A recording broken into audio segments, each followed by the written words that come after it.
acompanha. Estamos aqui começando o nosso primeiro Pensa numa Resenha. Meu nome é Thiago Fernando e ao meu lado eu tenho meu amigo, pai da Alice, André Tobias.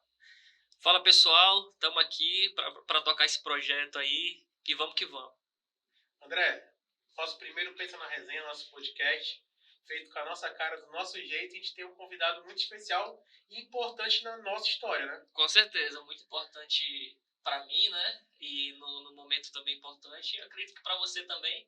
Então, assim, na hora de decidir o primeiro convidado que seria, né? A gente não teve nem dúvida de que seria essa pessoa. Então, a gente está muito feliz também nessa pessoa estar aqui com a gente nesse primeiro Pensa na Resenha. E primeiro tu tem uma lista aqui, né? Começa a falar só quem é ele. Cara, tantos adjetivos que eu parei aqui, porque senão a gente ia tomar o programa todo, né? Mas é um cara que tem mais de 40 anos de jornalismo, criador do Curumim, foi formado lá em 81 na UFAM, repórter desde 76, tem vários prêmios aí no currículo, tem muita história legal de Festival Folclórico de Parintins. Enfim, mais de 8 livros escritos, então é um cara que é muito reconhecido aqui no jornalismo da nossa cidade, né, do nosso estado, e é isso. Foi secretário também do Amazonino, né, fundador do Em Tempo, Jornal Amazonas Em Tempo. Então vamos lá apresentar? Pode apresentar o homem. Temos aqui, pessoal, no nosso primeiro episódio, o jornalista, escritor Mário Adolfo. Mário, muito obrigado pela sua presença. Obrigado pelo convite. Quero dizer que eu estou muito à vontade para conceder essa entrevista, né? Bater esse papo aqui, que a gente se conhece há muitos anos. É como se fosse uma reunião do jornal, né? Que tanto faz falta. Eu aprendi muito na vida, principalmente, nas equipes de jornal que eu administrei. Era uma equipe muito boa, de pessoas com cabeça aberta. Não tinha conflitos, a gente primava pelo bom jornalismo. Isso é uma coisa que me orgulha muito, saber que alguns pupilos da redação que eu passei hoje estão aí trabalhando na mídia, fazendo jornalismo, que está tremendamente ameaçado pelas fake news, mas que os repórteres que saíram da nossa boa safra são pessoas que eu confio muito e até hoje estão dando a resposta que estão aprendendo juntos. Antes de perguntar da vida do Mário, começar a passar por essa história. Eu só queria um adendo aqui o que ele falou, uma reunião de pauta, mas é uma daquelas reuniões lá no Vinícius de Moraes, né? Só falta cerveja, então pra ficar melhor ainda, né? Vamos tacar aquele churrasquinho. Aquele churrasquinho, aquela cerveja. As pautas saíram da mesa dos bares, né? Exatamente. É no bar que você discute jornal, isso aí todo mundo sabe disso. Isso está se perdendo, né, mano? Onde tem um jornal, tem um barzinho perto. Isso está se perdendo, né? Está se perdendo porque o jornalismo virou a matéria de 4 linhas, né? De apenas a velocidade de um vídeo. E a grande reportagem, que eu insistia no Em Tempo, quando a gente estava junto, era que a grande reportagem que era o final do jornalismo. Porque a notícia de informação a gente vai dar a gente vai ler dentro de 10 minutos na internet. E a grande reportagem com investigação, ouvindo várias partes, ouvindo os lados da história, só pode vir no jornal impresso. É impossível fazer isso na internet. E essa era a minha pergunta. Mário, o impresso acabou? Olha só, eu acho que acabou, porque a crise é muito grave, o custo é muito alto. Mas em termos de credibilidade, eu acho que nunca vai haver jornalismo como impresso, porque quando o rádio atingiu seu ápice, né, todo mundo dizia que o impresso estava acabando. Quando chegou a televisão, o impresso vai acabar. Chegou a internet, o impresso vai acabar. O que eu lamento muito é que eu, por exemplo, adoro ler jornal, mas eu gosto de jornal mesmo. Eu tenho assinatura no celular de vários jornais, do Globo, da Folha, mas não é você comprar o jornal na banca e sentir o cheiro da tinta e folhear. Né? Eu sou de uma geração que a gente fazia uma boa matéria e quando era manchete você ficava tomando cerveja no bar, até a hora de sair o jornal para pegar o jornal ainda quentinho na banca. Isso era uma coisa romântica. A briga pela capa. A briga pela capa, que quando era repórter, a manchete era minha, eu nem dormia direito querendo ver o jornal. Não, cara, eu acho que a gente também foi muito por conta disso. Eu posso falar por mim, né? Na época do jornal, eu sempre queria escrever para esporte e tal. E quando eu era moleque, eu comprava muito Em Tempo na época do Lance, né? Que vinha o caderno do Lance ainda no Em Tempo. Então, eu comprava o Em Tempo, tirava só o Lance e o resto do jornal eu ignorava. E eu ficava muito ali no Lance. Era uma grande sacanagem. Porque não tinha. Mas assim, eu adorava muito o Lance, eu achava sensacional. Acho que na época era o Lance do Rio, inclusive, né? Do Rio, que ia muito dos times cariocas. E tinha um espacinho lá para os times locais e tal, esporte local. Mas, pô, assim, eu comprava muito jornal por conta do Lance. Assim, o Lance era parada pra mim. A gente tinha aquela nostalgia, né? De acordar, ir pro colégio, passar em qualquer esquina, qualquer sinal, ter, né, aqueles jornaleiros vendendo, passando com jornal. Hoje, para você encontrar um jornal na rua é muito raro, né? Por isso São que eu acho- algumas bancas só, por né? isso que eu acho que é um caminho sem volta, né? Infelizmente. Mas como eu sou um cara romântico, por exemplo, o vinil tá voltando. Eu não joguei um vinil meu, porque vinil é a única coisa que você não falsifica, não copia. Mas o vinil tá voltando a um preço muito alto. Então eu tenho para mim que o jornal ele vai ter uma batida muito forte, mas ele não vai acabar. Ele não vai acabar. E quando tiver por aí Estadão, Folha de São Paulo, New York Times, Washington Post, ele não acaba. Existe sim um esvaziamento de leitura. O jornal, quando eu comecei no jornalismo, tinha jornal em Manaus com 60 mil exemplares. Hoje a maioria dos jornais de Manaus, os que ainda insistem em circular, não chegam a 5 mil jornais. Infelizmente. Eu acho que 5 mil é muito, né? Eu fui em 2 redações recentemente, eu tomei um susto. Não vou citar o nome de jornal, porque é uma questão de elegância, mas eu vi 2 redações de jornal em Manaus que eu tomei um susto. Tinham 6 pessoas dentro. Não tinha 4, que eu não vou falar o nome, mas aí eu perguntei, não, é isso mesmo, só tem isso. É incrível.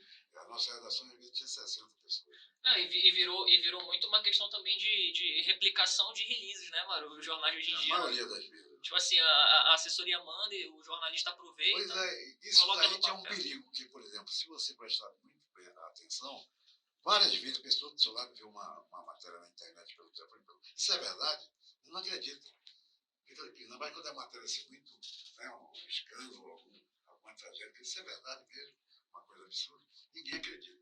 E o jornal você acreditava. Na O imprensa. cara teve tempo de apurar, de telefonar. O impresso era um documento, Uma né? história sempre tem, às vezes, 2 versões ou 3. A internet só houve uma. O nosso jornal impresso ouvia cada versão. Os 2 lados da notícia. Não, o que é pior, às vezes a internet ouve só uma, e aí ela Tá faz uma errado. matéria daquela única versão, e aí numa outra matéria ela coloca a outra versão num tamanho muito menor do que aquela primeira. Esse desmente, né? Exato, exatamente. Aí tem o cara às vezes edita, né? Mas o print é eterno, né? Printou Print é ali, eterno. tá errado, já era, não tem mais jeito. Não, eu conversando um dia desse com um grande fotógrafo, Clovinho, que era foi editor de fotografia da Crítica, Ele foi do Em Tempo também. do Em Tempo, né? E ele conversando comigo, falando que ele, na equipe dele na Crítica tinha 16 fotógrafos. Sim, era por aí. 16 fotógrafos. Hoje, como tu disse, tem 6 pessoas para fazer o jornal inteiro, né? Não, 6. Só 6 pessoas. Né? Não, eu ainda peguei. Ali eu acho que eu peguei o início do fim do impresso, A assim. gente pegou o início do fim, né? Que a gente ainda conseguia fazer alguma coisinha ou outra, ainda tinha carro pra ir pra rua, tinha um fotógrafo pra acompanhar, mas assim, ali já na reta final, a gente já não tinha carro, fotógrafo era um pra fazer tudo, então não, já... a gente tinha as editorias com o editor, sub e os E o repórteres, né? A gente ainda pegou essa época. Mas, Mário, vamos começar Do começo. do começo, né? Queria que você falasse da onde veio a ideia de ser jornalista. Bom, eu acho que eu nasci jornalista, porque quando eu tinha mais ou menos 16 anos, 17, eu e Simão Pessoa fazíamos um jornal na Caxeria, na rua, chamado A Patota. A gente escrevia à mão e desenhava. Então não tinha foto, então era um jornal só para todo mundo. E geralmente ele lançava e pulava fora, porque ia dar confusão sempre. A gente gozava também. O jornal tinha muito bom. A gente fazia o ibope da semana para saber quem tinha arranjado mais namoradinha no fim de semana, quem não tinha conseguido nada. Então dava confusão sempre. Então a gente já fazia jornal. Chegou no Colégio Estadual Dom Pedro, que eu estudei lá, que é o melhor colégio de Manaus. Antigamente, no início da minha vida, o colégio público era bom, o particular não era bom. Eu tinha um jornal chamado Grilo, que também era outra coisa de confusão. E a confusão mesmo, já no tempo da ditadura, foi na escola técnica. Eu fiz um jornal chamado Adrien. E a pessoa não entendia aquele nome. E lá a escola técnica era uma disciplina muito rígida. Você cantava no nacional, entendeu? Agora sim, sim, né? Lançar, tinha que ficar em posição de sentido. Era uma escola federal, né? No tempo da ditadura. Até que descobriram que Adrien, de trás pra frente, era um merda. Aí eu fui em cana lá pra diretoria, e na época tinha uma lei chamada 477, que você era proibido, a ditadura te guardava na 477, e você era proibido de estudar em qualquer escola do Brasil. Você tinha que ir embora do país. Então queriam me guardar na 477, que eu nem sabia o que era. Qual a idade, Mário? Qual a idade nessa época? Eu devia ter 17 anos, porque eu saí do colégio estadual e fui pra lá. escola técnica, não tinha nada a ver com isso. Primeiro que eu não gosto de número, nem física, nem matemática. E fui para lá pensando assim, vai ser empregado no Distrito Industrial. Só que eu fui ao colégio estadual, era um colégio anarquista.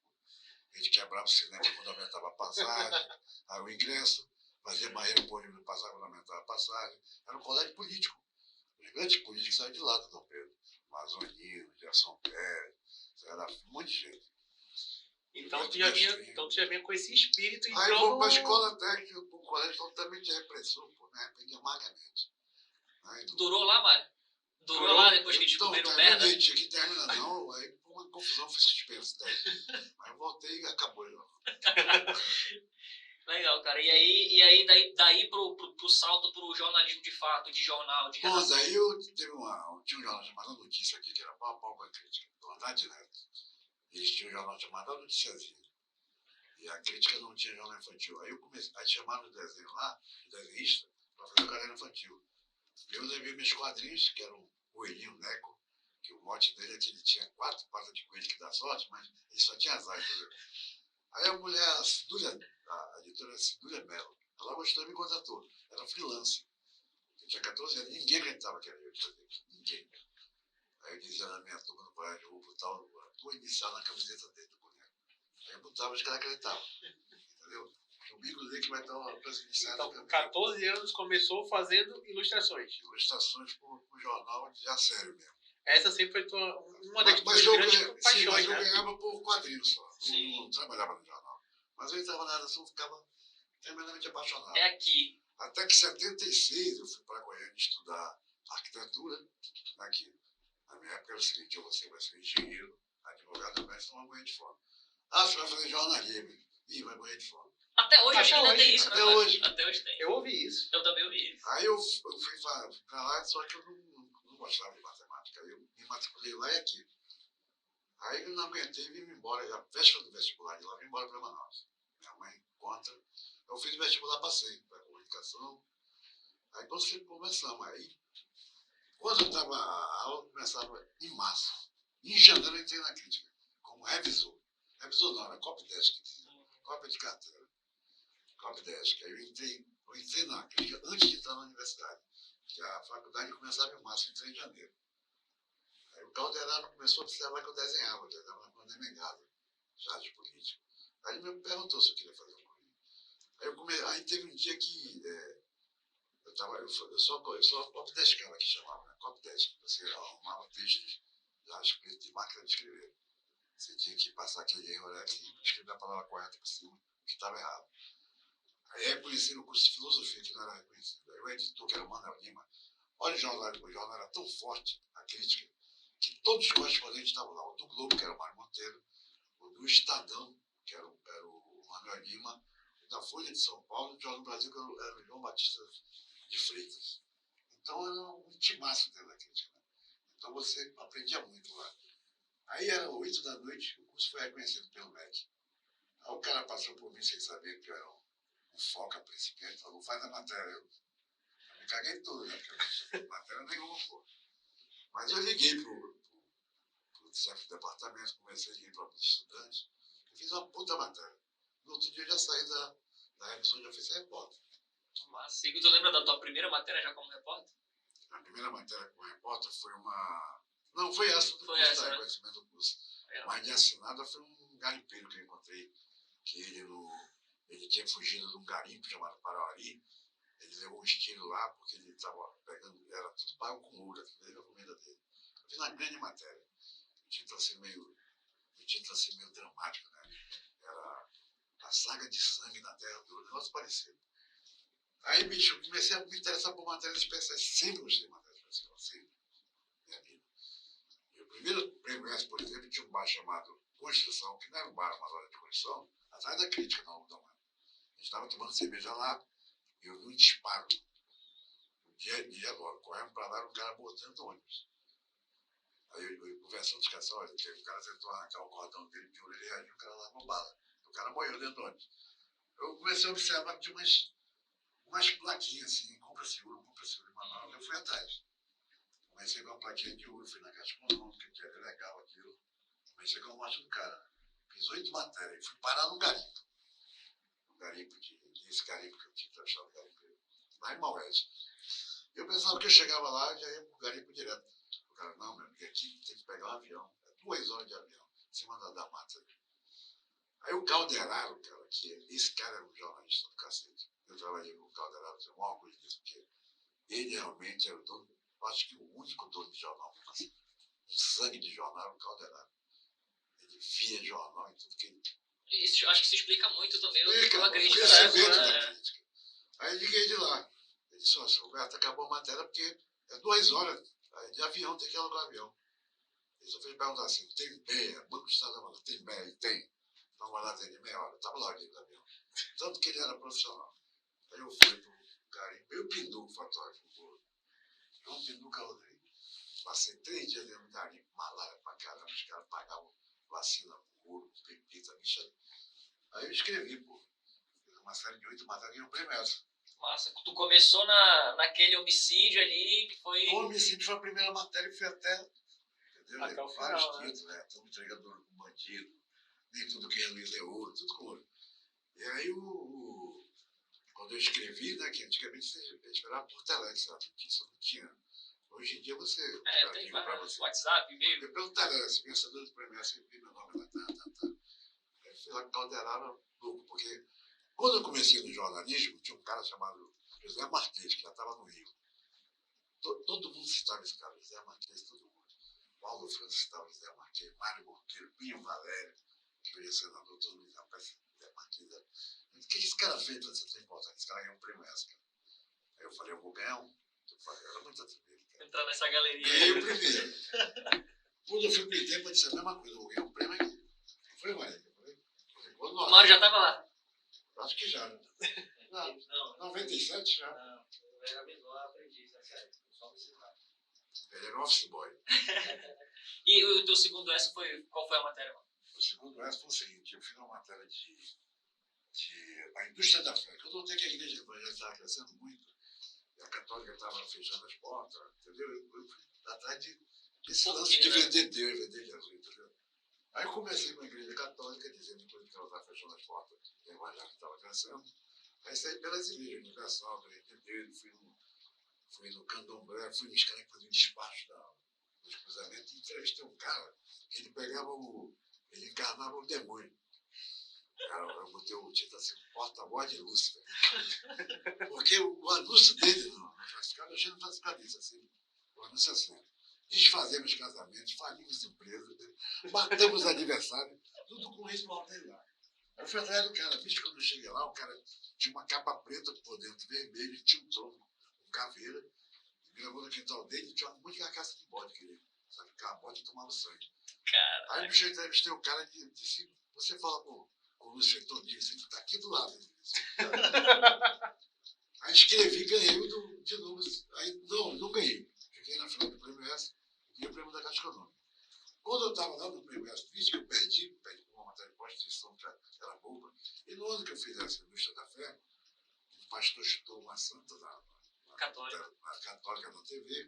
A Globo lançou uma série com o celular, que era um pastor que também vendia, ganhava dinheiro com a igreja. Eu digo, pô, vai dar, eu vou ganhar o prêmio. Não ganhei. Fiquei desfeito, classificado, fui lá pro prêmio, mas perdi. Eu estava triste, eu passo por Ricardo Couto, que eu tinha conseguido, que era publicidade direta, um jornalista da Folha de São Paulo. Ele foi assessor do Lula, inclusive. Ele passou por mim, bicho, não fica triste não. Eu estive na caravana do Lula, e vim descendo do Rio Tombense, tá cheio de tudo. É uma coisa que só você vai fazer. Está lá pertinho. Tem escravo lá, fugido da escravidão, dentro da floresta, em quilômetros. Aí, pô, eu fiquei com aquilo na cabeça. Era 95. Passei 2 anos maturando aqui na minha cabeça. Até que o dia quando eu digo, eu vou atrás, eu vou agora. Estava meio puto com o jornal lá, me desentendido. Aí resolvi, entrei no bar. Para Parintins, cheguei lá, fui bater lá no garimpo. Encontrei, fui jornal investigativo. Fiz uma série também de 8 matérias sobre a expedição quilômetro. Pouco depois, não vou dizer que foi a minha matéria que conseguiu isso, mas pouco depois o Fernando Henrique reconheceu os quilombolas, a terra dele. Eles estavam lá, eles deviam plantar a pimenta do reino, e vinham acorrentado pela perna. Nesse fendão aqui, os caras furavam, passavam uma corrente. Quando eles passavam numa cachoeira de granito, eles rasgavam o osso aqui na cachoeira. Como ele era Deus, né, a cabeça dele ficava no meio das pedras, não era chato. Eu contei essa história, eu ganhei isso pra mim. E qual a sensação? Porque hoje a nossa geração nem sabe o que é o ESSO, né? Mas o ESSO, É o mais tudo importante começou com o prêmio, repórter ESSO, O né? repórter é essa dos anos Dos anos 50, 50, 40. 60, por aí. Então é o prêmio mais importante Do jornalismo brasileiro. e que foi muito atacado durante a ditadura, mas também foi uma porta-voz, né, da população. Não, Então qual é a sensação de você aqui do Amazonas, de Manaus, conquistar esse prêmio? pois é, isso é uma coisa muito importante, porque você, pelo menos na minha geração, a gente cresceu ouvindo falar de premiação. Então, quando saía assim o resultado, todo mundo ficava querendo. E, geralmente, quem participa lá são jornalistas importantíssimos. Entendeu? O Otávio Ribeiro, repórter de polícia, ganhou 2. Entendeu? Acho que aqui em Manaus o Cláudio ganhou também. E eu ganhei 2, porque um só é difícil, eu ganhei 2. Entendeu? E é uma coisa que você tá na enciclopédia, eu estou citado, acho que o Ricardo Oliveira e o Orlando, entre os 100 jornalistas mais premiados da Amazônia. Entendeu? Eu tenho uns 8 prêmios por aí. E o Orlando deve ter muito mais que eu, porque o Orlando, como era de TV, Sim. esse cinegrafista, enfim, muita matéria fora, né, pela Globo, então ele é muito premiado. E já que ele falou aí do Ricardo aí, né, o Ricardo Oliveira, eu lembro que no jornal ele também era muito cara dessas especiais, né, Mário? Sim, nós fizemos uma parceria muito grande, aquela do Pirarucu, por exemplo. Era o que eu falei, porque a importância da grande reportagem. Aquilo que eu falei, o buraco da esquina, a entrevista do político vai estar amanhã, daqui a 10 minutos. Agora o Pirarucu estava aí, dando suco, ninguém nunca foi lá no manejo. E o Ricardo fomos. Ficamos 7 dias lá. E esse manejo de Pirarucu é uma das coisas mais lindas que eu vi na minha vida. O Pirarucu estava em extinção e começaram a criar um manejo sustentável. E aí, pô, quando nós passamos um dia inteiro pescando pirarucu com os pescadores de arpão e de rede, você vê um peixe assim de 2 metros. Quando a gente já estava indo embora, a gente tinha uma sintonia muito grande de Ricardo, muito grande. Ele olhou para mim e disse, não está satisfeito, não estou não, ninguém tem mais. Eu falei que eu sempre falei muito abertamente. No meio do caminho, o cara com um peixe, pirarucu. Aí o pirarucu saiu correndo assim pelo meio daquelas canaranas com a arpão enfiado. Aí o Ricardo correu atrás, que era baixo. Aí o cara conseguiu pegar o pescador e ele viu com o peixe assim. Aí eu fiquei na canoa. Aí eu lembrei de um remédio que tinha na minha infância chamado Emoção de Scott. Eu tomei, com biotônico Fontoura. Que era um cara com um bacalhau aqui na costa do tamanho dele. Aí eu falei pro cara, põe na costa, o cara botou o Ricardo, pô, ele ganhou todos os prêmios naquela foto. Não, essa foto roda. Essa E tem foto restaurante roda. aqui, né, mano? Acho que tem quadro pintado com essa Aí imagem. eu dei a dica pra ele, manda ele botar nas costas, o cara botou e o rabo foi lá no chão, pô. E eu acho que dessa foto mostra um pouco da magia do que era o jornal, porque a foto Até hoje tem. A foto casava com o texto. Muitas vezes a gente tinha a foto, não tinha um texto, ou quando tinha um texto a gente ficava desesperado pela foto. Sim, e olha só, o negócio era tão grande que eu fiz um caderno de 14 páginas. Eu escrevi de 10 da manhã às 5 da tarde. 14 páginas, não uma página, 14 páginas. Um caderno, um selo, uma abertura, entendeu? E aí os caras ficaram impressionados. Quando eu vim dentro do hotel para ser livre, de ser anunciado o prêmio, os caras vinham conversando da Folha de São Paulo, o Estadão, dizendo, porque a minha matéria não foi aqui. Aí eu fiquei até com vergonha, meu pai, vou ser humilhado aqui. Só tem foto aqui. Só quando jogaram assim, Maradão, tem tantos anos de jornalismo, vai jogar a foto. Aí pronto. Aí eu me arrependi, o negócio vai dar samba. Não deu outro. Ganhei. Mário, você já falou de vários nomes, mas quem para você, assim, você já falou de algumas referências, né? Mas com quem você trabalhou, que hoje ainda está na ativa, que você viu o desenvolvimento e falou, essa pessoa vai ser uma referência? Mas que eu formei ou que eu fui formado? Não, que você formou. Ah, muita gente. Você mesmo. Não, a gente não. Eu tive muita gente que chegou lá, entendeu? Até porque foi o meu caminho também, né? Eu, quando entrei no jornal, tinha um dia que o Luiz Paipaú, o cara dizia, você não vai para rua não, vai ficar lendo aí. Chegava na redação. O Globo, Jornal do Brasil, que era um grande jornal, Folha de São Paulo e Correio Brasileiro. Vai ficar lendo jornal aí. Eu lia todo, eu ficava lendo jornal a tarde inteira. E aquilo me ajudou muito, porque você vai aprendendo muito, você vai tirando um tipo de texto. O meu texto, até hoje, se você não tem, você sabe que é meu. Porque eu nunca gostei de matéria relatorial, assim. Aconteceu antes, tantas horas. Aquele leadzão, aquela coisa batida de O sempre. fato mais importante é sair, não conta uma história, entendeu? Então, eu acho que o jornalismo de internet perde por causa disso. Então, eu trabalhei com grandes jornalistas. Grandes jornalistas. E os caras sempre diziam, o Calderaro, por exemplo, ele dizia, você é um cara que eu vou profissionalizar. Quando nós fizemos uma greve na crítica, por causa de salário, não tinha aquele salário. Então, nós fizemos uma greve, saiu por decisão indireta, 18 jornalistas, 22 para essa. O Calderaro mandou um recado para ele, volta todo mundo, menos você, menos o Malhador, volta todo mundo. Aí os caras perguntavam por quê dessa área, que nem era dívida. Eles não queriam ser o único que ia profissionalizar. Ele vai mandar para o Jornal do Brasil, e mandou um recado pelo Aguilera Oliveira, que era da parte de esporte, dizer, olha, diz para ele que um ano ninguém vai saber nem quem é Malhador. Ficou puto contigo. Aí no ano eu ganhei o segundo prêmio S, virei secretário de comunicações, lancei 2 livros. Eu digo, não é assim que vai. Aí a Megasa, que estava na São Tempo, ela pegou uma redação pronta, da pessoa Mário Monteiro. A galera que saiu da crítica foi pra lá. Foi tudo para lá. Mário Monteiro, da Profissional, trabalhei com ele, Sérgio Barto, Manuel Lima, Cláudio Barbosa, era uma equipe do cacete, Wilson Nogueira, Margarete Queiroz, tinha uma equipe muito boa. Por exemplo, com a Justiça Social, eu trabalhei com o Gil, que foi um puta do profissional de coluna. Ninguém se compara com o Gil até hoje. A coluna social era muito forte, né, antigamente. Muito As pessoas esperavam a coluna de segunda-feira para ver como é que foi o final de semana da cidade, né? Era muito forte a coluna social. Agora, Mário, até em cima disso, assim, é uma coisa que eu sempre converso até com os amigos meus, assim, da nossa geração, que eu digo que eu ainda tive a sorte de passar pelo impresso, né? De pegar aí essa reta final ainda de impresso mais ou menos forte. E é um grande laboratório, uma grande escola. Eu acho que é a principal escola do jornalismo, assim, para todo o resto, assim, para a tua vida inteira, assim, como profissional. Acho que o impresso, eu sempre dizia isso, né? O Corélio me dizia muito isso, né? Que o impresso é uma grande escola. E eu acredito muito nisso, cara. Eu falo assim, eu discuti uma vez que eu fiz uma assessoria para um cara que veio de Recife. E aí eu veio um fotógrafo com ele e ele batia isso. Ele falou, pô, mas eu falei, cara, se o jornalista não passou por um jornal impresso, ele vai ter dificuldade, velho, no resto da carreira dele. Porque ele não vai saber. É muito diferente, cara. A escola, é o laboratório, a escola é incrível. Desde a reunião de pauta, na segunda-feira. Não, e eu vejo muito por hoje, né? O fechamento eu converso de sexta, com muita né? gente, né? Uma galera mais nova que não vai mais ter essa oportunidade de passar pelo impresso como a gente Eu teve. estava Né? vendo um quadro da TV que a repórter mostrava, por exemplo, um garoto de 14, 16 anos por aí.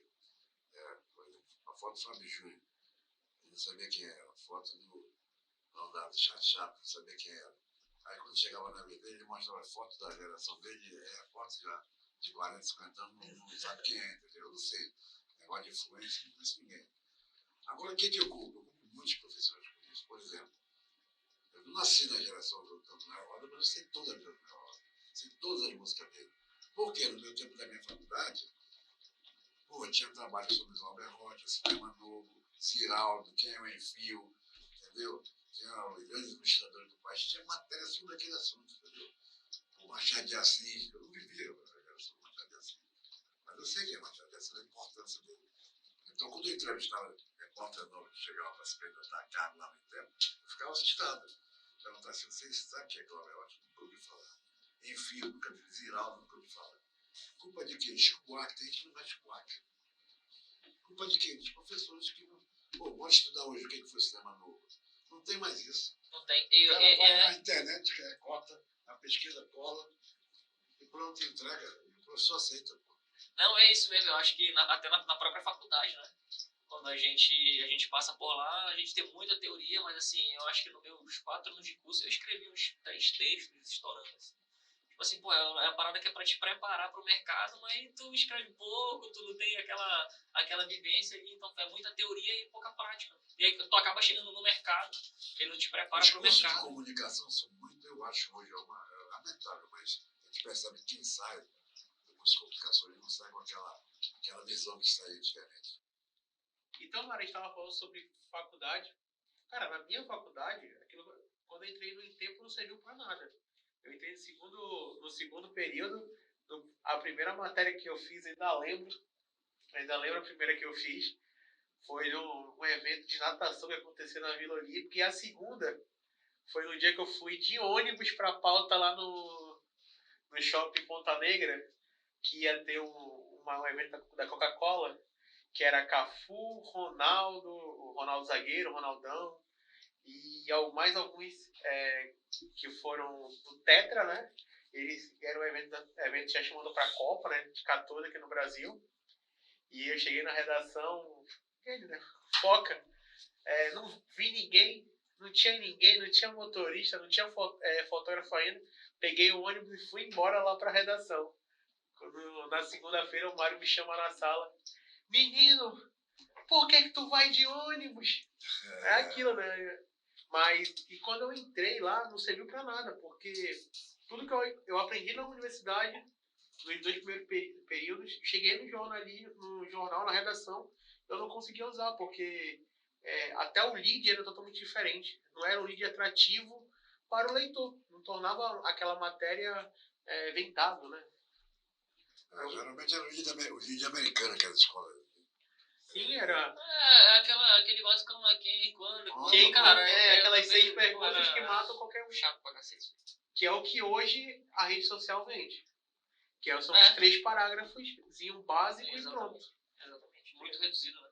Agora, André, a gente tem aqui nas nossas mãos, aqui ele vai mostrar, esse livro que foi lançado ano passado, né, Mário? Sim. Como surgiu o Curumim? Conta essa história, que essa história é muito legal. E é um filho pra ti, né? É o filho mais velho. O Curumim, eu sempre desenhei quadrinhos, como já expliquei no início aqui da nossa conversa. Mas o Calderaro, quando soube disso, ele perguntou se tinha feito de lançar um jornal infantil. Só que ele achava que eu ia trazer um jornal, que chamava na época Boneca, fazer uma boneca do jornal infantil, um personagem da Mônica, entendeu? Do Walt Disney, Hanna-Barbera. E não, eu criei um personagem, eu acho que é o único jornal infantil do mundo que o personagem é o nome do jornal. E na época meu filho tinha Mário Adolfo, que é o rei do Twitter hoje. Abraço, Mário. Ele tinha 2 anos, eu precisava de uma cara do Curumim. Eu vinha de uma fase de um jornal chamado Orantim, o Jornal da Causa Indígena, que era um jornal feito pelo CIMI, Conselho Indigenista Missionário, e o editor era o Ribamar Bessa, que é o autor do prefácio desse livro, ele está falando aqui para ti. Foi meu professor na faculdade.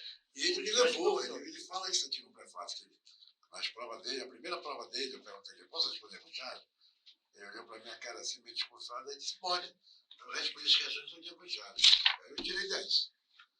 Aí ele me levou para esse jornal. Aí eu fiquei muito envolvido com a causa. Era uma época que os caras estavam soltando bomba para a prospecção de petróleo na terra dos Satélite Mauê, entendeu? Tinha tido aquele problema do Guarani Troari. Então eu comecei a perceber muito que os índios estavam em desigualdade, né? E tinha um único porta-voz no país que era um deputado chamado Mário Churuna, que era um índio que tinha sido eleito. Eu estava muito envolvido com a causa indígena e resolvi criar um jornal que fosse a cara de Manaus. Pô, a cara de Manaus é índio, floresta. E o grande mote do Curumim foi que ele começou a defender a ecologia em 83, vai fazer 40 anos agora. Numa época que não era muito comum você defender a natureza, a árvore. Todo mundo derrubava a árvore, todo mundo exportava a árvore. Os madeireiros de Manaus eram tudo milionários. Exportavam madeira do jeito que queriam.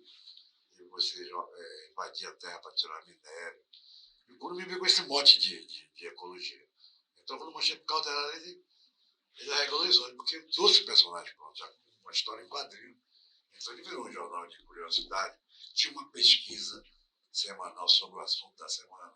Dia da árvore, semana da pátria, dia da raça negra e tal. E por aí foi. Então, ele começou a ser lido nas escolas, na classe das crianças. E o final era um quadrinho de para o Curumim, trazendo um monte de ecologia.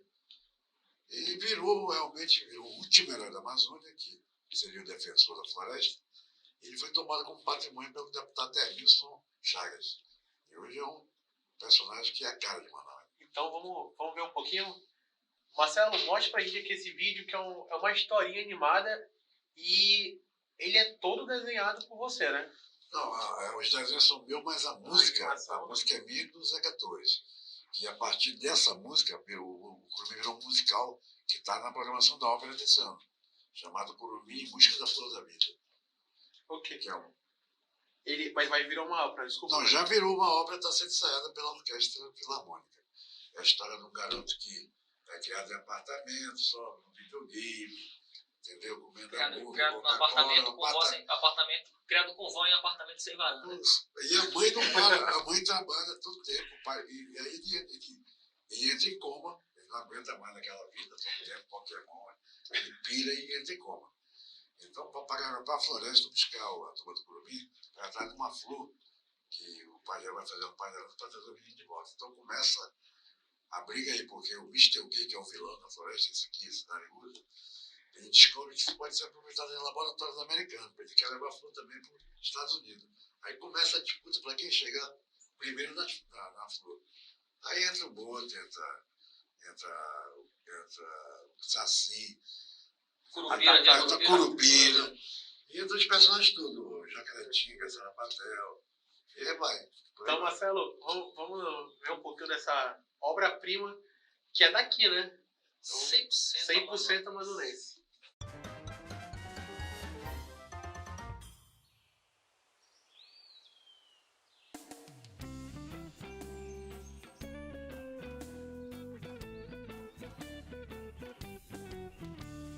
Dizem que a floresta não tem dono, mas a floresta tem dono sim. E quem é o dono da floresta, seu menino?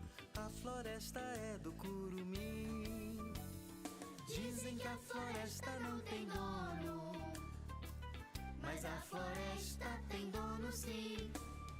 E quem é o dono da floresta, seu menino? A floresta é do Curumim. Por isso pare de ser malvadinho, queimar a mata, matar bichinho.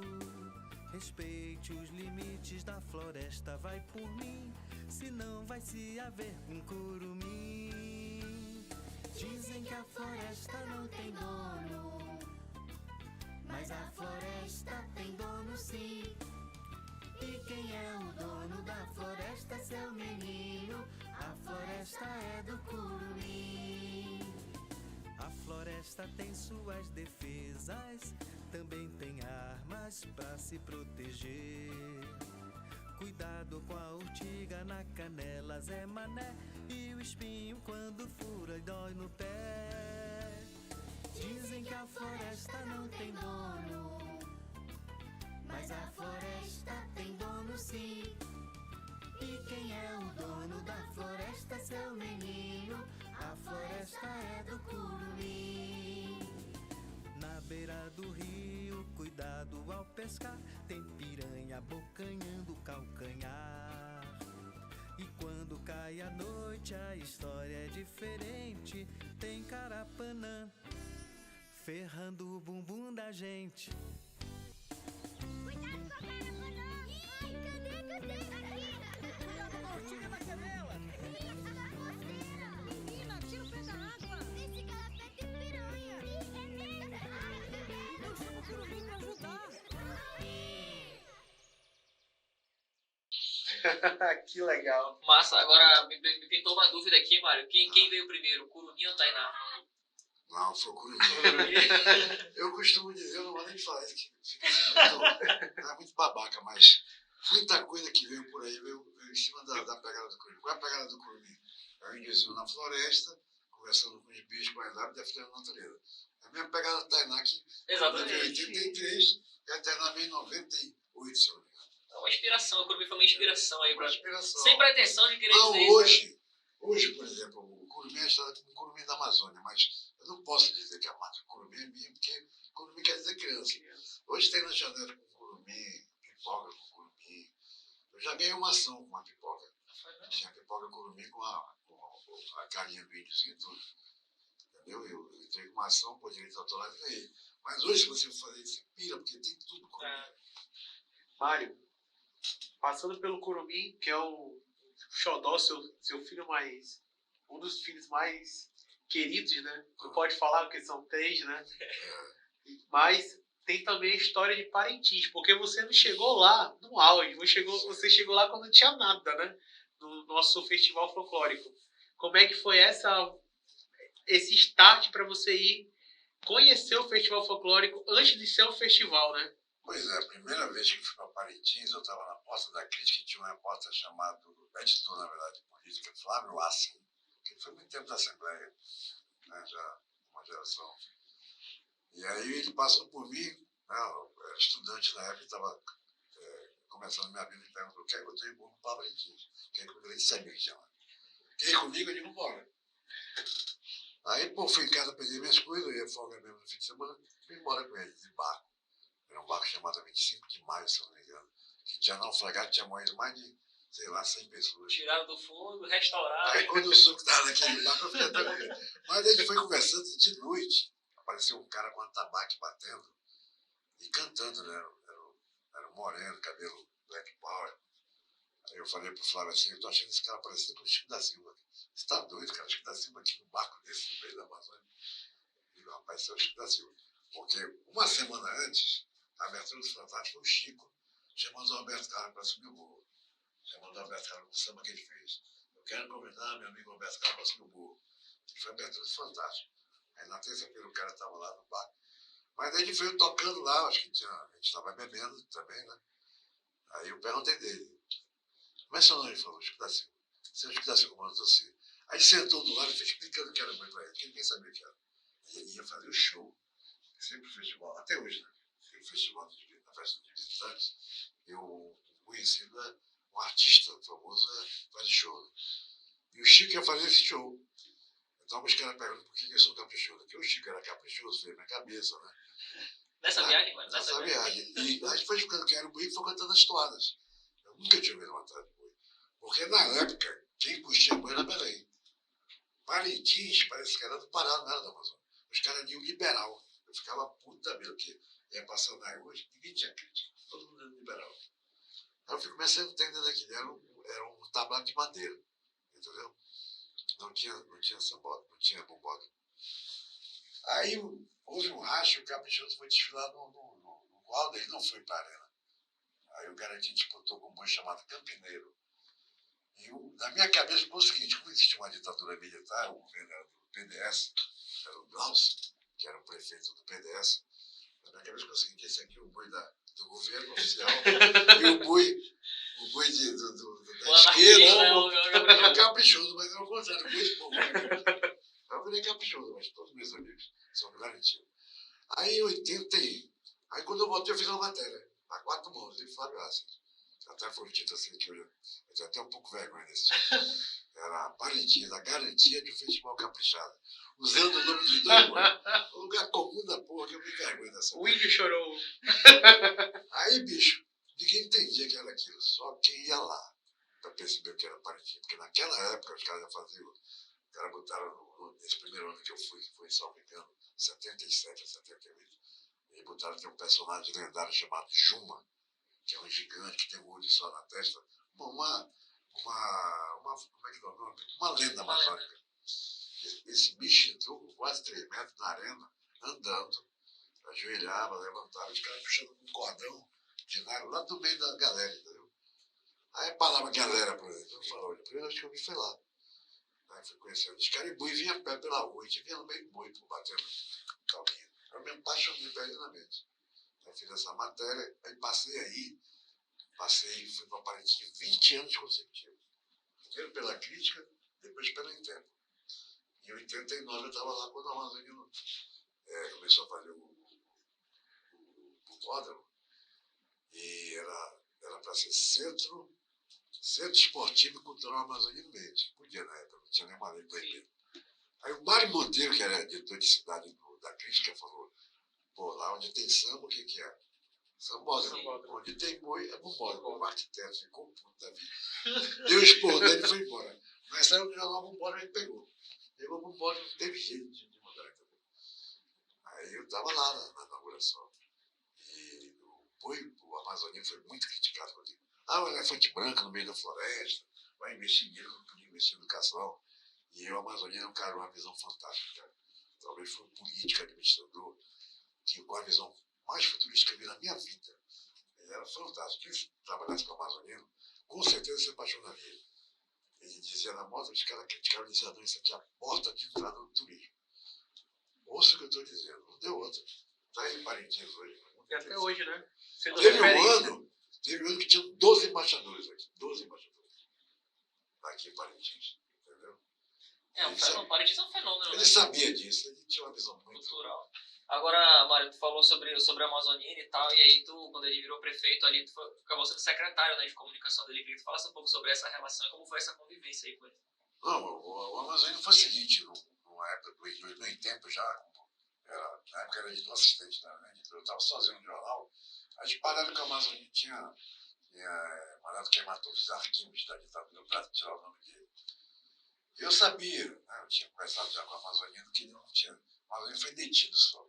Não tinha DOPS aqui. Ele foi detido apenas no exército e depois foi liberado, porque ele era da UESA, a UESA é uma entidade de esquerda, e ele tinha passado pelo Partido Comunista, pelo PCB. Né? Todo mundo sabia disso, quando eu era estudante. Aí eu liguei para ele. Aí ele era senador na época, ele tinha largado do governo, tinha ido para o Senado. Aí falei com ele, alta hora da noite, quase 11, ele disse que era mentira, contou a história toda. Eu publiquei na manchete que ele tinha mentido, que ele não tinha queimado nenhum documento do DOPS. No outro mês já estava no Moinho. Eu estava lá no meio da arena, eu olhei lá para o camarote, ele botava a mão no peito assim, apontava para mim e fazia assim no sinal. Né? Sei lá, eu entendi que você é meu amigo, meu coração, né? alguma coisa. Aí depois ele me chamou, eu fui lá. Ele disse, acabou de continuar a matéria aqui, eu não dei para ninguém, eu estou voltando para ser prefeito. Ele tinha, acho que, 2 anos de Senado só, 8 anos de Senado. 8. Ele largou lá, dele, né? Largou tudo, voltou. E quando ele voltou, ele mandou me chamar. O Cris Costa me chamou lá na redação do tempo e disse que mas ele queria que eu trabalhasse com ele. Eu fiz uma campanha, foi uma campanha dificílima. Foi uma guerra, que foi uma guerra difícil. Foi contra quem naquela? Era um Amazonino sozinho, vindo de Brasília, contra Gilberto Mestrino, Garcia, Calderado e Arthur Vigílio, que era o Os prefeito. nomes da cidade. Então, o Arthur, que era o Gilberto governador, e o Arthur. Então, eu chamava o Arthur prefeito. E o Amazonino espalharam que ele tinha ganho um castelo do Ayrton Senna no leilão, pô. O Senna deu um lance, o Amazonino deu um bom lance e conseguiu comprar o castelo no leilão. Até essa lenda urbana aí, persistiu E durante a muito crítica era tempo. rompida com o Amazonino, dava Senhor dos Castelos todo tempo. Não dava o nome do Amazonino, dava Apolíneo Mendes. E o Amazonino, para provar que não era dono do castelo, era uma coisa muito difícil, cara.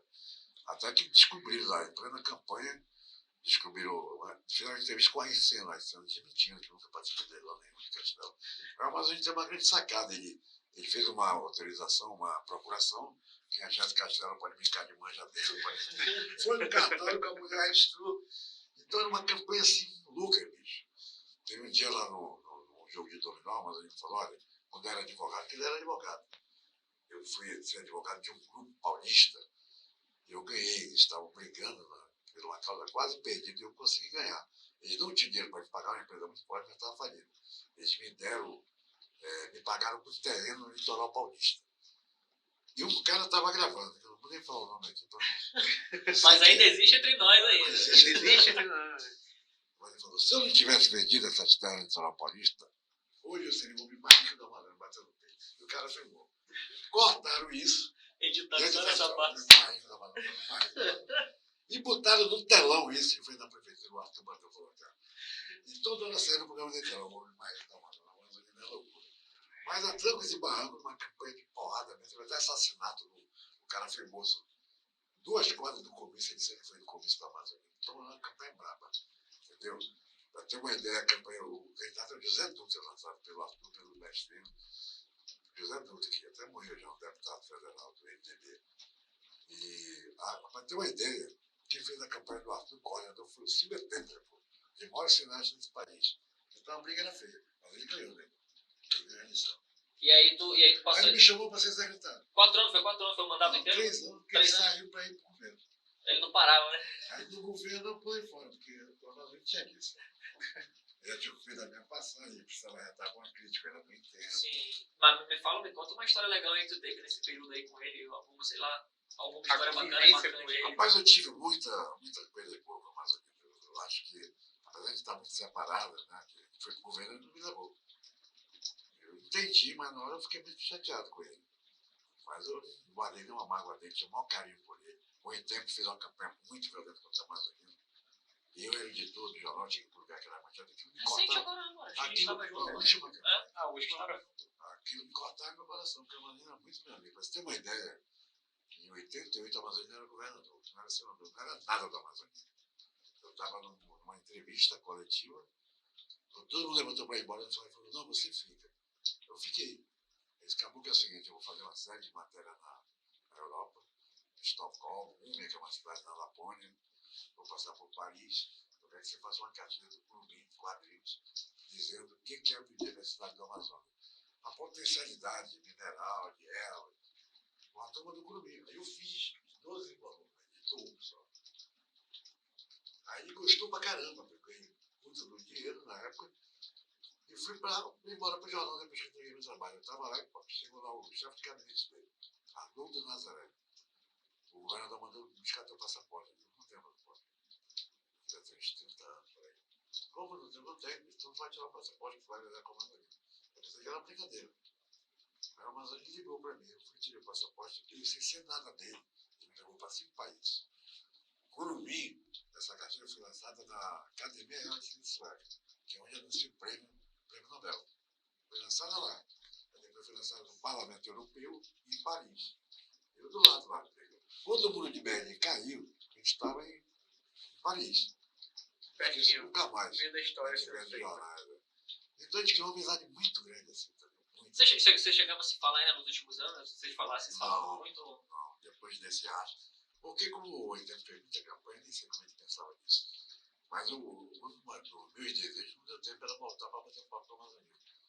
Até pagar dele foi muito. Embora ele não tenha me deixado de fora do governo dele, ele se elegeu em 95, 96, eu nunca guardei mal da Amazônia. Fiquei chateado na época, mas eu tinha o maior carinho por ele. Eu queria dizer isso para ele. Né? Porque ele fez muito mais por mim do que qualquer outro.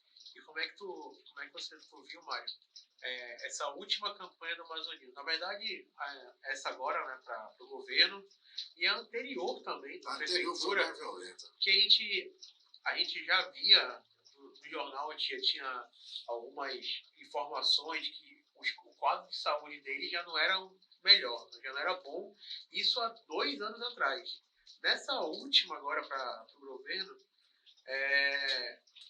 a gente já sabia que ele já estava lutando pela vida. Como é que você viu essa campanha, né? As pessoas obrigando o amazonino praticamente, ele a ser, né, candidato, e esse esforço dele, essa paixão pela Ninguém política. pode dizer que a Amazônia foi usada, porque ninguém usava a Amazônia. Era uma paixão, era o quê? O cara que dizia o seguinte aqui, eu governei, eu fiz, era mentira. O governo da Amazônia só sabia o que ele queria. Só se construía o que ele quisesse dessa volta dele. Era muito. A Amazônia visitava a obra de madrugada, pô, sem ninguém saber. Ele estava fazendo uma obra que ele estava apaixonado, ele ia bater lá de noite. Ficava lá olhando. Entendeu? Não tinha nem um operário trabalhando, ele ficava lá olhando. Então ninguém podia. Depois ele falou, o Amazônia está sendo usado por grupo de interesse, não teve isso. O que teve é que a Amazônia era um cara político demais. Quando ele falava em política, ele simplesmente ele ficava bom. Então ele achava que tinha ainda perna para isso. Eu achava também que ele estava muito fragilizado. Mas ele acreditava que se recuperava. Eu cheguei a acreditar nisso, porque quando eu vi ele na campanha, quando falava em política, os olhos da Amazônia brilhavam. Mas era política assim, na hora que acordava, até a hora de dormir. Sempre foi. Mas ali não fez política desde estudante. Movimento estudantil. Então ninguém usou a Amazônia. Ele sabia, ele estava consciente. Entendeu? E até estranhei, porque eu achei que ele chegaria nesse motor. Na reta final ele foi perdendo força ali, né? Quando chegou lá. Assim, Mário, eu queria que tu falasse um pouco agora também sobre a tua relação com essas figuras públicas, né? Que tu teve, assim, que o jornalismo te proporcionou. Você foi um cara que dirigiu várias redações importantes aqui na cidade, então eu imagino, né, que você era um pouco cobiçado, inclusive, por essas pessoas. Eu queria que tu falasse um pouco sobre essa tua relação, como é que tu se manteve, enfim, como é que você geriu isso, né? Eu acho que, olha só, eu tive a sorte de trabalhar numa redação que fez a crítica muito maravilhosa. Por exemplo, eu conheci a Remengada lá, publicando chá de política na coluna dela. Mas depois que eu fui para o tempo, eu aprendi muito mais, porque A Menga, eu considero, embora a gente pense politicamente muito diferente, ela sabe disso, e eu também sei disso desde muito cedo, descobri isso, ela pensa muito diferente de mim politicamente, mas ela era uma grande jornalista, eu aprendi muita coisa com ela. E ela tentou fazer um jornal bom. No tempo, foi um dos melhores jornais que eu vi na região inteira, não foi só aqui no Amazonas, não. Eu acho que na região norte, o jornal mais completo era o Tempo, um jornal sem estrutura da crítica. Mas, por exemplo, quando o Tempo foi lançado, não tinha caderno, caderno de economia. A economia saía em cidade. Não tinha cultura. Quem saiu primeiro vez com caderno de cultura, o segundo caderno que a gente chamava, foi o Tempo. A editoria de economia, quem criou o primeiro editoria de economia foi o Tempo. Então foi um jornal que avançou muito nessa área. Depois que os jornais foram atrás. O primeiro jornal colorido foi o Tempo, não foi a crítica. Entendeu? Então ele era um jornal muito. E esse projeto do Tempo, do primeiro projeto dele, que era um jornal altamente revolucionário, era de um cara chamado Tio de Raumatis, que era o mesmo autor do projeto do Jornal da Tarde de São Paulo, premiadíssimo, cara. Entendeu? E quase ninguém entendeu. Porque era um jornal tão avançado para a época, que o pessoal estava acostumado com aquilo pesadão, entendeu? Foto pesada, e o Tempo abria foto na capa, e usava espaço branco para valorizar, arrumava o texto de forma diferente, não só quadrado, entendeu? Então era tão ousado que nem eu dizia esse jornal é esquisito. Eu vi cara dizer numa locadora, esse é um jornal para inglês que circula na floresta. Entendeu? Discriminando ele. É um jornal para inglês que circula na floresta. Porque ele era muito bom mesmo. Então isso aí foi o Tempo fez uma revolução nessa cidade. É uma pena que quando ela vendeu o jornal, ele caiu muito, entendeu? Caiu muito. Eu acho que os novos donos do jornal priorizaram a televisão e a rádio e esqueceram. O Calderano chamava a crítica de galinha dos ovos de ouro. Porque houve uma época que a crítica segurava todos os outros projetos. Papelaria Calderara, editora, a televisão era crítica, que era forte, que era foda, entendeu? E o Em Tempo, eu tinha essa visão, eu cheguei a falar para o dono várias vezes. A galinha dos ovos de ouro é um jornal, que é o que tem opinião, não é a TV. Entendeu? Claro que tem. Agora a gente tentou investir ao mesmo tempo na rádio e na TV e esqueceu o jornal. É por aí. E a gente tem. Não, eu ia falar agora sobre o que o Mário Adolfo está fazendo agora. Porque você saiu do Em Tempo em 19, né? 2019, né? Sim. E agora? O que o Mário Adolfo está fazendo? Bom, eu passei por aquele problema de saúde grave, que eu não gosto de falar muito. Aí quando eu saí, meus filhos resolveram fazer um blog para me homenagear. E esse blog tem uma marca minha, né? Tem uma marca do meu filho também, que eu acho que meus dois filhos, o Mário, ele herdou muito esse lado meu, assim. A gente faz um jornalismo de forma muito comprometida, muito séria, entendeu? A gente jamais embarca em notícia espalhafatosa que vai só para atrair leitor. Ninguém vai fazer isso. A gente vai investir em credibilidade. Então ele fez esse blog que eu participo, né? Ele está mais no comando que eu faço uma coluna diária, eu acho que é a única coluna com uma charge que ilustra, que é muito difícil fazer isso.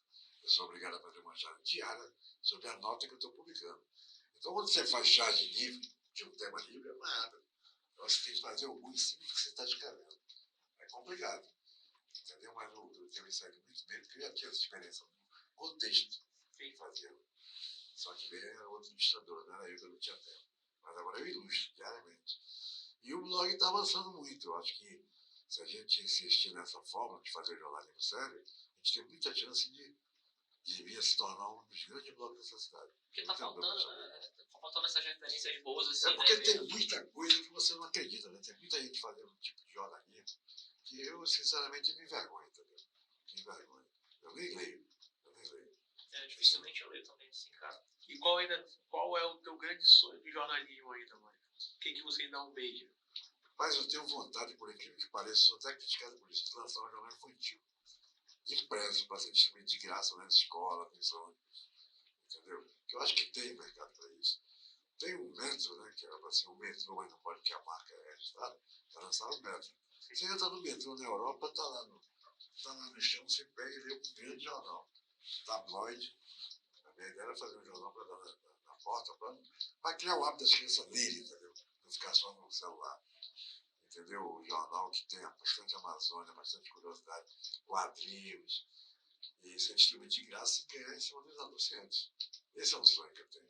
Só que é muito caro lançar o jornal. papel, tinta, distribuição.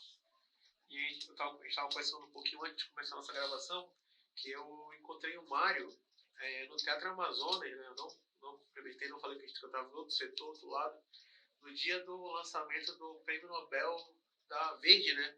Que é o Prêmio Nobel do Meio Ambiente. Sonha em escrever o Curumim nesse projeto? Eu acho que, pelo que eu vi, o perfil dos premiados, o Curumim tinha muita chance, porque ele vai fazer 40 anos agora, em 83.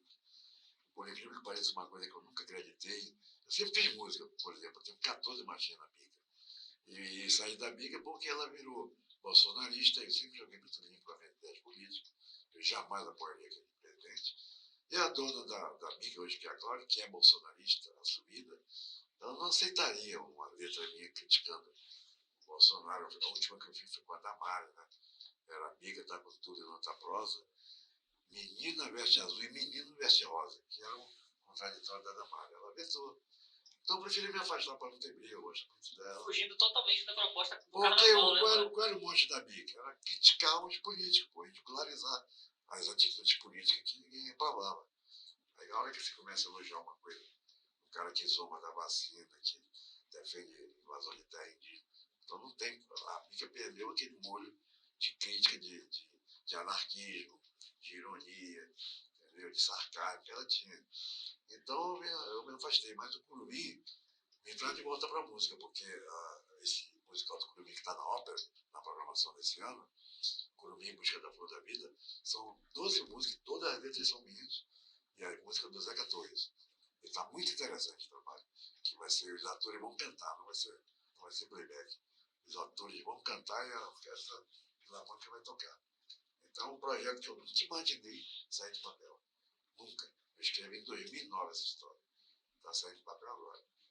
Nossa, quase 15 anos depois, né? Pois é. Eu queria que tu falasse um pouco também sobre uma matéria que eu vi. Desculpa, e que eu acho bem legal, que eu vi até umas fotos do Michael Dantas essa semana, que é sobre o Areaú, né? As ruínas do Areaú, sim. como é que o hotel se encontra hoje. E eu lembro que na época da redação, o filho do Rita chegou algumas contigo, vezes né? lá, né? Ia lá. Eu queria que tu falasse um pouco também sobre essa história do Areaú. Eu imagino que tu tenha cobrido muita coisa É ali, uma muita prova gente que o boa. jornalismo está se repetindo, né? Por exemplo, a primeira matéria sobre a situação do Areaú foi minha do Ricardo. Sim, eu Mas lembro. vamos lá, por conta própria. Alugamos o barco com o nosso dinheiro, fomos e andamos lá, as coisas desabando, sempre dava numa. Era até perigoso andar lá dentro. Então eu vi o auge do Areaú. Eu cobri no Areaú Bill Gates, cobri no Areaú a Jennifer Lopez, cobri no Areaú o rei da Espanha, o Helmut Kohl, que na época era o primeiro alemão, tudo isso. Não cobri Stallone, porque eles fecharam para a imprensa. Mas você ia na parede, você tudo que aquilo era importante. Que o grande mote, diz até que foi de um senador chamado Evandro Carreira, que ele repetia, ele era da habilidade de senador Pororoca, porque ele falava muito de Amazônia, peixe, lá no Congresso.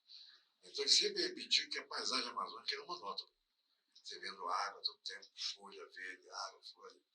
Demora que você entra em depressão até. Aí ele disse que a floresta era bonita, olhada por cima, né, vendo os pássaros voando e tal, o céu. Aí o Rita Bernardino fez o hotel em cima das copas. Atendendo, dizem que foi uma dica do Evandro Carreira. Já até morreu. Aliás, os dois já morreram. Então vi o auge do Areaú, que eu fiquei lá muitas vezes. Entendeu? E lá eu dei um furo inesquecível. Porque quando o rei da Espanha foi com a Rainha Sofia, era Juana, eu acho, e a Rainha Sofia, que era brasileira. A Rainha da Suécia. Não, a Rainha da Espanha. Da Espanha. Era Espanha e Suécia. Então ela foi e inventaram a imprensa, nós ficamos num barco. E ele entrou sozinho para andar lá. E na época tinha muito macaco que andava nas trilhas, nas frutas. Ele não prendia animal, né? Era tudo que era você habitar. E aí chegou um colunista, Alex Tederias, que não sei porque carga d'água gostava muito de mim. Ele trabalhava na crítica, então ele tinha que passar a notícia. O Ricardo, que era o repórter da crítica, e chegou comigo e disse: Mário, tu não vai acreditar. O macaco rasgou a perna da rainha com a unha. Tá sangrando lá, tá vendo mal? Eu digo, não acredito, cara. Eu fui lá pro Rita. O Rita gostava muito de mim, porque a gente jogava muito Areaú. Aí ele disse: eu não tô sabendo disso, não. Ele chamou o assistente dele, que era um cara. O cara tava negociando. Era película, né? De filme. Tava Aí você já comeu lá de fora, pô. É no furo, pô. Aí você atacada por um macaco. Aí o Rita disse, dê o filme pra ele. Eu, não, mas dê o filme pra ele. O cara me odiando. Aí o cara, não, mas dê o filme pra ele, rapaz. Aí o cara me deu o filme. Voltei no barco, cheio de fotógrafo, todo mundo. Rapaz, tá um mesmo por aí correndo que a rainha foi atacada, só que atira aqui. No outro dia eu entrei na foto, isso tá o macaco pulando da rainha assim. E a perna da rainha, a lista de sangue, né? Saiu tudo. O Em Tempo foi publicado no mundo inteiro, por causa dessa foto. Vendeu pra caramba. E os caras que voltaram comigo no barco, me odiaram, né? Porque tu não falou nada, né? Eu sempre dei muita sorte pra isso, tá na hora certa, no lugar certo, entendeu? Cara, a gente tá vendo hoje o nosso governador, ele é jornalista, né, também com formação. Tu nunca pensou em seguir essa carreira de político? Não. Uma época da crítica, quando ela tentou me lançar deputado estadual, mas eu não aceitei, porque o Curumim não tinha e-mail, o Curumim recebia entre 150 a 200 cartas por semana, de pai, de professor, de estudante, entendeu?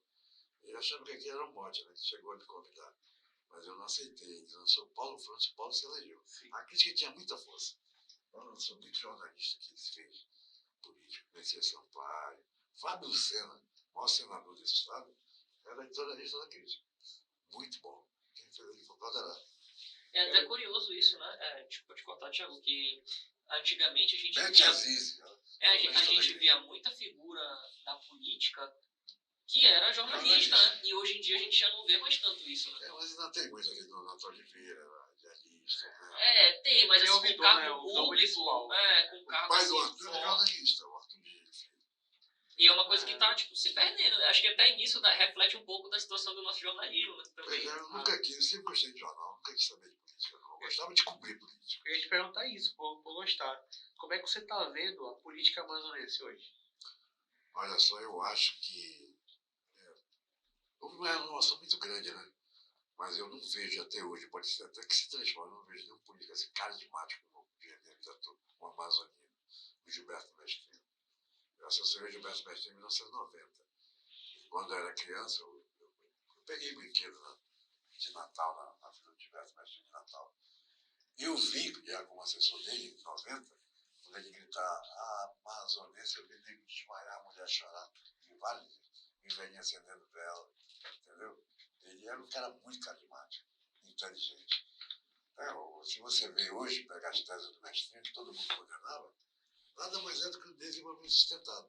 Ele era, por exemplo, a favor de exportação de puro de jacaré. Era a favor de replantar a floresta para explorar a madeira. E todo mundo que tinha saber ecologista, aí achava que ele era um absurdo. Eu, pelo menos, fiz campanha contra o Mestrinho, quando ele falou que tinha que matar jacaré para exportar o couro. Hoje tem uma superpopulação tão grande de jacaré, que é um perigo, tá? Dizimando gente por aí, mutilando, entendeu? Quando poderia, se fosse criado para exportação do couro, gerar uma porrada de emprego, cara. O Mestre tinha essa visão nos anos lá, 80, por aí, entendeu? Era uma safra, né, de grande política, né? É uma escola, né? Mestrinho. É uma O escola. Fábio Lucena, que foi o senador, ele era um cara fantástico, respeitadíssimo no Senado. Entendeu? E tem uma série de políticos importantes aqui. O Jefferson Pérez era um grande político. Serafim era da redação. Serafim era jornalista. Serafim, o grande Mas prefeito, isso né? não na crítica, Serafim. Mas isso não. Mário, falando agora até sobre a Amazônia e falou sobre a Zona Franca e tal, e sobre essa questão, né, de outras matrizes econômicas aí que muito se discute até hoje. Como é que você vê essa questão da Zona Franca, enfim, dessa discussão que se arrasta há anos, né? De Zona Franca e de matriz Eu econômica. acho que a Zona Franca é importante. A gente tem que defender a Zona Franca. Só que não é só a Zona Franca. Entra ano e sai ano, todo mundo quer acabar com a Zona Franca. Essa manchete, quer acabar com a Zona Franca, eu acho que ela vem desde a década de 70. Eu fiz mais 1000 vezes. A Amazônia salva a Zona Franca. Agora quem salvou foi... É igual o pato do Dia das Mães, Dia dos Pais, né? Sim. É igualzinho, é a mesma coisa, todo ano tem essa Entendeu? conversa. Aí, eu acho que existe outra forma de você, né, criar outra matriz. Por exemplo, ninguém nunca pensou em explorar as plantas medicinais. Parece que agora vamos tirar do papel, né? O Instituto. O uso cosmético das plantas. Sim, não, tem tudo. Fitoterapia, né? Eu sou a favor que crie nova matriz econômica e produzindo para não precisar ter uma floresta. Você tem que plantar para colher, pô, entendeu? Então eu acho um absurdo isso que o cara dormir em cima de uma grande riqueza e todo mundo não tem nem o que comer mesmo no interior, entendeu? Não tem o que vestir. O nosso interior é muito pobre, quando a gente tem muita riqueza aqui desse explorar, entendeu? É lamentável porque essas coisas estão perdendo. Eu soube um dia desse que a China é um dos maiores produtores de tambaqui. Esse Alevino de tambaqui era secretário vivo da Amazonidade presente no presidente da China. Um saco de alevino de tambaqui. Ele levou. Tá aí esse peixe. Potência, né? Tá lá. Às vezes a gente come tambaqui que nem é daqui. Não, vem de Roraima. Né? Então, por que a gente está acontecendo isso com a gente? Entendeu? Então, porque a gente não está pensando em pessoas na Zona Franca. É igual a BR-1319, né? Que nunca sai do papel. Desde que eu sou moleque, eu falo da 1319, nunca sai do papel. Não vamos longe, vamos falar aqui, que está bem atual aqui agora, inclusive com a chuva caindo aqui, a questão das inundações aqui na cidade. Né? Esse ano voltou com uma força assim absurda e todo ano tem, a gente sabe, mas muita gente sofrendo, gente perdendo a vida. O Amazonina ficou marcado, né? Então, da Paraense lá, do meme. Do Paraense, né? Então morra, né? Justamente, e isso faz muito tempo, né? Isso aí é outra contextualização, né? Que ele não falou isso. Isso. A Amazônia falou o seguinte, olha, eu quero que a senhora saia daqui, vá para um lugar seguro. Mas se a senhora quer ficar aí, não vai ter outro jeito, a senhora vai ter que morrer, então morra. Entendeu? Ele não disse virou isso, meme, né? E virou meme. Isso aí até hoje, né? O que eu lamento muito é que poderia ser diferente, né? Por exemplo, além da Zona Franca, que gera emprego, nós temos que defender, você pode fazer mil coisas, por exemplo. Eu posso até estar falando um absurdo, pegar um cacete por aí pela internet, de algum economista, mas quem me disse você engarrafasse água potável, que aqui tem pra caramba? Não, tu não disse nenhuma. 25% da água potável do planeta doce é da Amazônia. Mário, Se a gente criar uma água da Amazônia e exportar para mas já países existe. que não tem mais Não nada. sei se vocês viram uma reportagem ano passado, tem uma empresa que vem de fora. Eu vi, cara. É a água da Amazônia. É uma reportagem, inclusive, bem grande. E ele vende por dólares e dólares e dólares. Só que assim, ele conseguiu fazer um case, né? Fez uma caixa bonitinha, um pacote com uma garrafa com água da Amazônia para ser vendido fora. É um negócio do futuro, né? Eu já vi filmes, inclusive, falando sobre isso, né? Que a água vai ser o bem mais valioso daqui a uns anos. Aqui. Claro, porque já existe país trocando barril de petróleo por barril de água doce, entendeu? E isso era fácil de fazer, botar um transatlântico nesse, não tem os petroleiros? Então. Botava um barco para levar, os transatlânticos para levar, de tanque, né, que chama, água potável para negociar, pô. Não acaba aqui. E as plantas medicinais? Tem empresa de cosmética que a gente já patenteou. Copaíba, Diroba, Cupuaçu. Quem salvou foi o Lula. Não, o Lula foi e abortou. Abortou o Lula quando era presidente. Quem é que ia... O Japão estava patenteando a Cupuaçu. É loucura, né? Então, acho que tem outras formas de você transformar esse estado num estado promissor, com mais saídas econômicas. E temos um potencial gigante, né? Por exemplo, eu não consigo entender hoje por que a Amazônia não produz carros, a Zona Franca. Né? Produz moto. Por que não tem a fábrica de carro aqui? Né? Bons carros de fora. Não sei por quê. É um mercado amplo ainda, né? Mas, Mário, a gente está chegando à parte final da nossa conversa, que foi muito boa. Tem uma pergunta. E o coração, botafoguense, como é que tá? Parou de sofrer, ainda tá sofrendo? Muito agora. Mas agora mesmo tá jogando o Botafogo. Tá jogando, né, com a Portuguesa, né? Eu botei muita fé naquele projeto lá do texto, né? Mas eu estou vendo que falta muito investimento. Apesar de ter dinheiro, acho que as contratações não foram boas. Mas aquilo que eu falei, eu participo do grupo de botafoguense e eles criticam muito o Botafogo. Eu digo, pô, eu sou de uma geração que ficou 22 anos sem título. O Botafogo voltou a ganhar naquele gol do Maurício contra o Flamengo, né? Teve até passeata aqui. O gol do Maurício, o Botafogo foi campeão. Não lembro nem quem era o técnico, de Espinosa, se não me engano, o técnico. Então eu fiquei 22 anos sem ganhar um título, nunca deixei de usar a camisa, nunca deixei de ir para jogo. Eu bato o pé no Rio e vou embora ver o Botafogo jogar. Então, pô, o Botafogo é isso mesmo. Entendeu? O Botafogo é um time diferente. Primeiro que ele não... Ninguém escolhe ser Botafogo. O Botafogo escolhe a gente. Né? Tem família aí que todo mundo é flamenguista, moleque. Botafoguense. Ser botafoguense. Eu acho que isso, eu sempre brinco com os amigos meus também, que eu não torço pros times grandes, eu falo assim, cara, a graça do futebol é essa, velho.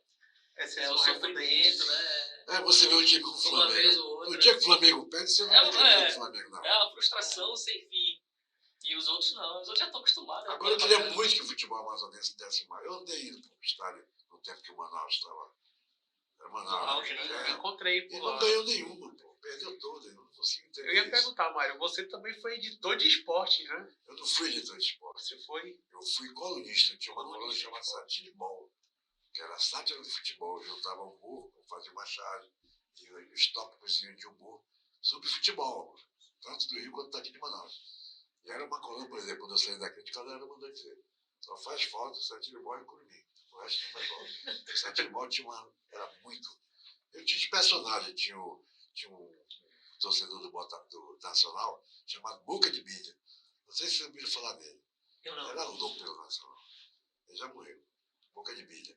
Então eu criei o personagem Boca de Bilha, quando eu queria falar o Nacional, desenhava ele.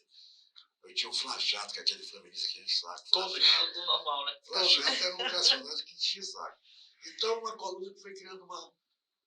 Todo mundo esperava o jornal de domingo. Então, o editor era o Flávio Seabra. Então eu publicava todo domingo, né? Tanto que eu sou do Atlético, da associação. Verdade. A Cléia. Ô, a Cléia. Até hoje, né? Eu acho que o futebol amazonense tem que Dudu dar é um mais bom esporte. convidado que a gente pode ter aqui, Também, né? né? Dudu. Eu espero que esse novo presidente agora tenha um... Vamos ver, né? O Rosenha tá aí, Eu né? estou colocando muita fé nele. 3 Tomara que ele meses tenha. aí de mandato, vamos ver também como é que as coisas se desenrolam aí. É isso? Cara, acho que é isso. Não sei se faltou alguma coisa. Faltou alguma coisa, Mário? Ah, eu acho que falamos de tudo. Gostou? Bem-vindo. Primeiro, pensa na resenha. Foi bom pra você? Foi muito bom e eu espero que desejar boa sorte para vocês, que eu acho que o que está faltando é bom jornalismo. E esse tipo de trabalho que vocês vão fazer agora, a partir de agora, dá para trazer uma porrada de gente. Indica um pra gente aí, Mário. Quem que Você tu quer não- ver Quem aí? você gostaria de ver aqui? Você não pode nunca pensar em fazer o jornalismo do rame-rame do que vai acontecer daqui a pouco. Aquilo que eu falava na reunião de pauta há bem tempo. Os caras vão para cá, para esse lado que ninguém vai dar. Uma vez eu fiz uma pauta que vocês lembram, quando pegou fogo a Notre Dame lá em Paris, eu mandei ver qual é a situação das igrejas daqui. Nós descobrimos um monte de gatilho. Eu que fui lá Você foi um na... deles que foi. Eu fui na Matriz. Quem ia imaginar uma matéria dessa? Eu fui Ninguém. lá na igreja da Matriz. Quem ia imaginar que domingo ia sair o cadáver do Pirarucu, que estava aí dando sobre ninguém? Então, vocês têm que trazer pessoas importantes para cá, porque tem muita gente bacana que dá para trazer, entendeu? Contar história, né? Eu acho que o mais divertido do jornalismo Por é as exemplo, o Chico da histórias. Silva seria uma Chico grande da Silva, eu pensei, entrevista. conversando com a gente, que Entendeu? você citou. Você pode trazer jornalistas já que já saíram do colunista importante, entendeu? Tem muita coisa para se fazer. Políticos, tem muito político que Sim, com merece que certeza. faça, né? E mulheres também, né? Com certeza. A nossa história, e você sempre defendeu isso, Manaus é muito rica. O Amazonas é um estado muito rico. E que tem que ser valorizado pelos amazonenses, né? Não é só o de fora que presta, que é bom. Aqui Sim. tem muitos valores importantes e é isso que a gente vai tentar mostrar. Contar a tentar história dessa aparecer. galera também. Pô, tipo assim, aí, pô, a gente tá com um cara aqui que tem 8 prêmios aí nacionais, 2 S's, incrível. Por exemplo, E que talvez a nova geração não Não conheça. conheça. o problema é que é aquela história, como ninguém faz, vai cair no esquecimento. É. Tem gente que, Sim. se você falar aqui que é Edson Piola, que é da minha Sim. geração, ninguém sabe. Exato. Ninguém sabe. A gente sabe porque a gente fez material, né? Claro, a gente sim, fez mas muito não material sabe. com Piola, mas pergunta quem é Piola, jogou aonde? Quem? Infelizmente, Você muita não gente sabe, não você sabe não quem é o sabe. seu Amadeus, só sabe que foi É. ginásio. Né? Então, Não conhece o Berg, o Dini Berg, É, só conhece o Berg Guerra, que não sabe que foi o Dini Berg Guerra, né? Então, assim, é uma história. E o Pensa na Resenha vai ser isso, vai ser resgatar e pessoas. serve, inclusive, de acervo aí, né? E Quem acervo. não conhece o Mário Adolfo vai assistir Isso. a gente aí no YouTube, já tem uma Vai, introdução legal. vai conhecer um pouquinho do que a gente teve o prazer de conviver na redação. tem muita gente boa para se entrevistar aqui. Tem muita gente boa, tem muita gente Espero que boa. você nos acompanhe também. Tudo bem. Então, Vai voltar daqui mais pra vai. frente, quem sabe, o Mário tá voltando aí, e de repente com o título do Botafogo, né? Não se sabe, tá difícil, mas... Talvez ele e o Máriozinho, né? também. Legal, né, essa dúvida Né? aí. A nova geração e a velha O rei do geração. Twitter, né, jornalismo. mano? O rei do Twitter. O Mário é um cara muito forte hoje nessa área, muito forte. É verdade. Então, Mário, muito obrigado pela sua presença. Eu que agradeço e desejar boa sorte, que eu acho que bom jornalismo sempre tem espaço. Esse Obrigado. negócio, tem muito veículo, ninguém vai entrar, porque o campo é muito competitivo. Tem espaço pra todo mundo, né? Quem for bom, sobrevive. Quem não for, roda. É isso É aí. isso. Vamos tentar. André, Foi bom pra você? Foi excelente, foi maravilhoso. Uma experiência legal, né? Nossa primeira vez aqui no Nossa primeira vez. Cabeça da Resenha. Não esqueceremos. Não esqueceremos, então a galera que tá assistindo aí, deixa logo o like, compartilha aí, manda pra todo mundo. E aproveita que vai vir mais coisa boa por aí. E, gente, é o seguinte. Esse livro aqui, nós teremos um sorteio para você que deixar seu comentário.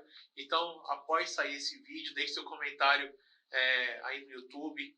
Deixe as suas perguntas que a gente vai até lançar lá com um regulamento bonitinho lá, né? Lá na nossa página no Instagram. A gente vai fazer no próximo episódio, a gente vai mostrar o sorteio e fazer a entrega para os vencedores. O Mário vai autografar, a gente vai gravar aqui esse momento, vamos divulgar nas nossas redes sociais. E deixem aí no comentário o que vocês acharam da nossa primeira edição, do Pensa na Resenha. Deixe seu comentário, compartilhe, curta, vai nos ajudar bastante. Se inscreve no nosso canal e até a próxima, tá? Deixe também quem vocês querem ver aqui nessa cadeira na próxima semana, tá bom? Forte abraço e até a próxima.